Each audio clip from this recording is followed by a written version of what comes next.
I remember back in '09 and '10 when the United States government borrowed a tremendous amount of money to recapitalize the banks.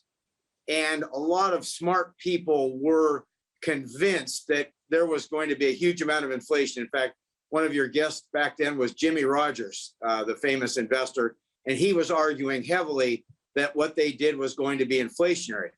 But if you double the amount of money in the bank, but no one uses it, it's not inflationary. But this time, we have borrowed $4 trillion and literally put the money in the hands of the consumers. The classic definition is too much money chasing too few goods. And in the United States, there's 90 million millennials doing things household formation wise post-pandemic or in the pandemic that are kicking the whole thing into gear. Buying houses, buying cars, living life, having families. These are things that will be inflationary, and it harkens back to the 1970s.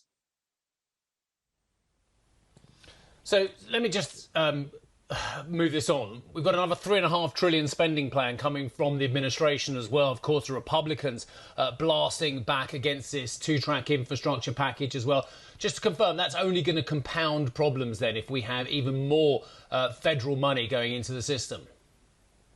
Yeah, ironically, the head of Bank America reported yesterday that they're not seeing as much loan demand as they would have normally in this situation because of all the money that citizens are being given by the United States government.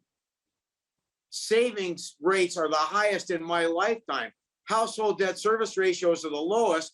So here we are, people want houses, they want cars, and it is not just there. I spoke to a woman that owns a trucking company in Portland yesterday, Portland, Oregon, and she said she is having an impossible time finding drivers at extremely attractive wages, and that's true up and down the economy.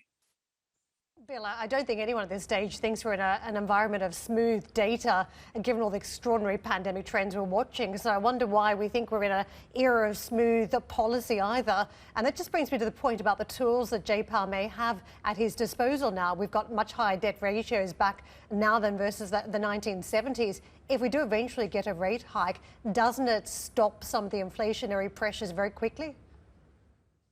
Well, no, it depends on what the rate hike is associated with. In the 1970s, inflation would go up and then rates would go up, and labor costs would go up in inflation. We had both demand pull and cost push inflation simultaneously, and rates would climb higher. You see, what's so incredible about this circumstance is interest rates and inflation have gone down in the United States for 40 years.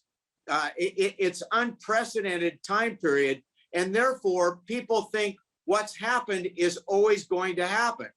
But there is a substantially different dynamic now, and that dynamic is that the trillions of dollars of borrowed money, and much of it literally put in the hands of the citizenry, is now going to bang up against a shortage of the goods that they want to buy.